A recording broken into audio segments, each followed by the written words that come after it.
नवरात्रि के 9वें दिन माँ सिद्धिदात्री की कथा।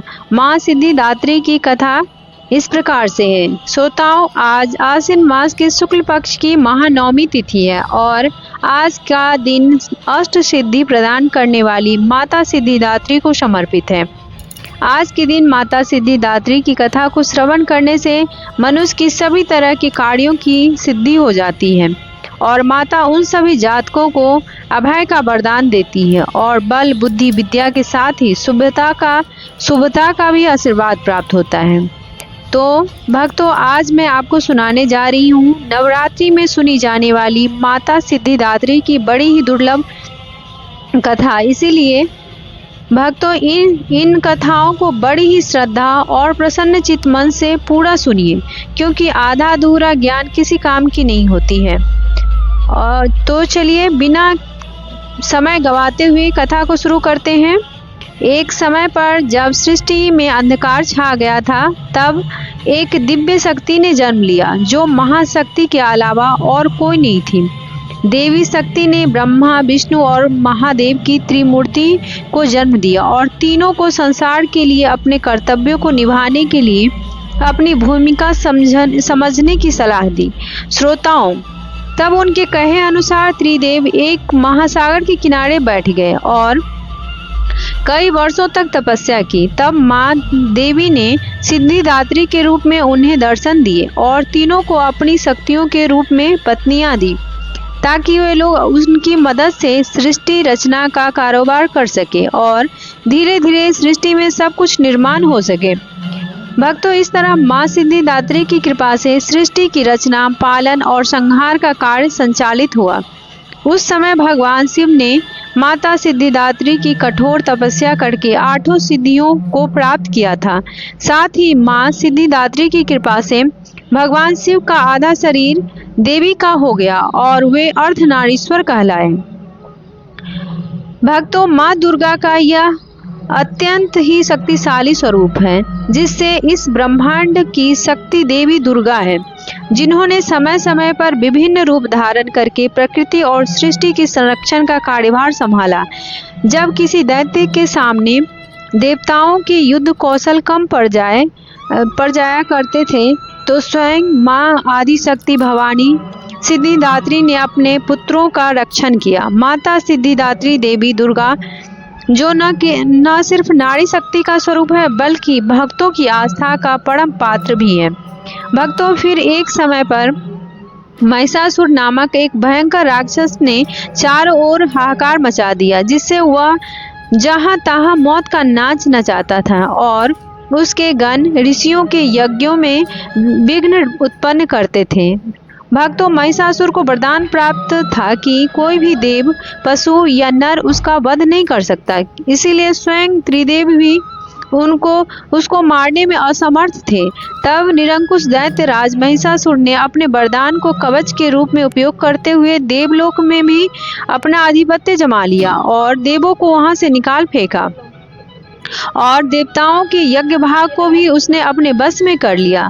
भक्तों, फिर दैत्यराज के अत्याचारों से परेशान होकर देवताओं ने त्रिदेव की शरण ली और सभी देवता मिलकर त्रिदेव की स्तुति करने लगे। त्रिदेव पहले से ही देवताओं की चिंता का कारण जानते थे।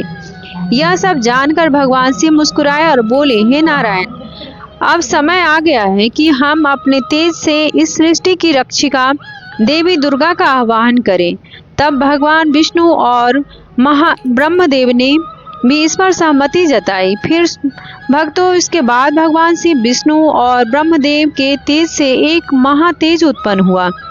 वहां उपस्थित सभी देवताओं के शरीर से भी महातेज प्रकट हुआ और वह त्रिदेव के उस परम तेज में मिल गया, जिससे उस तेज में से एक दिव्य स्त्री का रूप उभरा। भक्तों, महादेव के तेज से देवी का मुख बना, विष्णु के तेज से उनकी 8 भुजाएं, ब्रह्मा के तेज से चरण, इंद्र के तेज से कमर, वरुण के तेज से जंघाएं और अन्य देवताओं के तेज से उनके अंग बने। फिर सभी देवताओं ने देवी की शक्तिशाली अस्त्र शस्त्र प्रदान किए।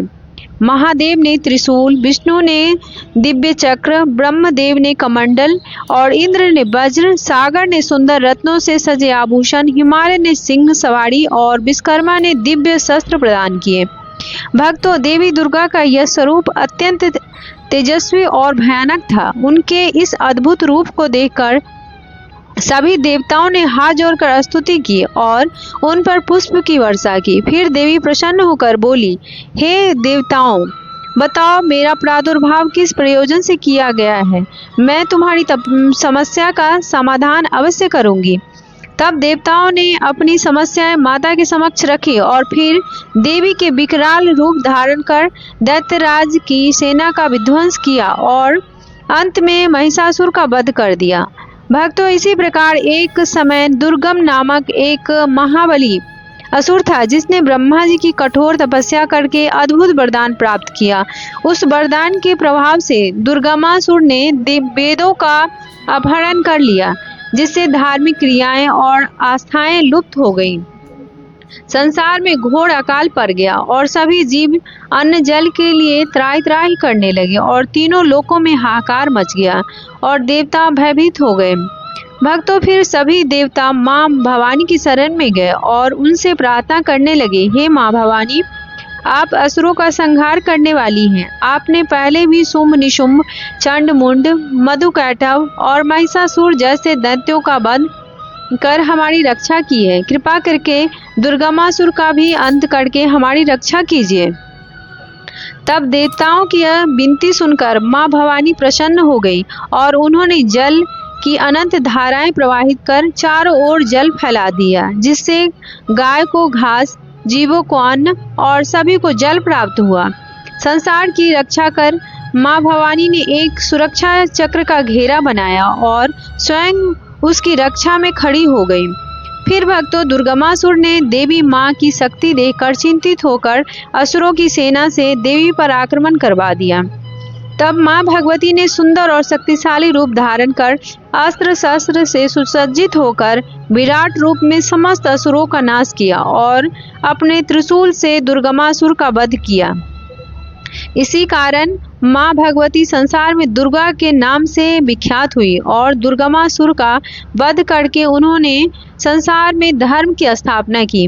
भक्तों, मां सिद्धिदात्री कमल के पुष्प पर विराजमान होती है और उनका वाहन सिंह है। 4 भुजाओं वाली मां सिद्धिदात्री की दाहिनी ओर की भुजा में गदा और दूसरी भुजा में चक्र होता है और बाईं ओर एक भुजा में कमल और दूसरी में शंख होता है। नव दुर्गा में मां सिद्धिदात्री अंतिम रूप में पूजी जाती है। भक्तों, अन्य 8 दुर्गाओं की पूजा विधिवत करते हुए नवमी के दिन मां सिद्धिदात्री की उपासना करते हैं और उनकी पूजा से भक्तों और साधकों की लौकिक और पारलौकिक सभी कामनाओं की पूर्ति होती है।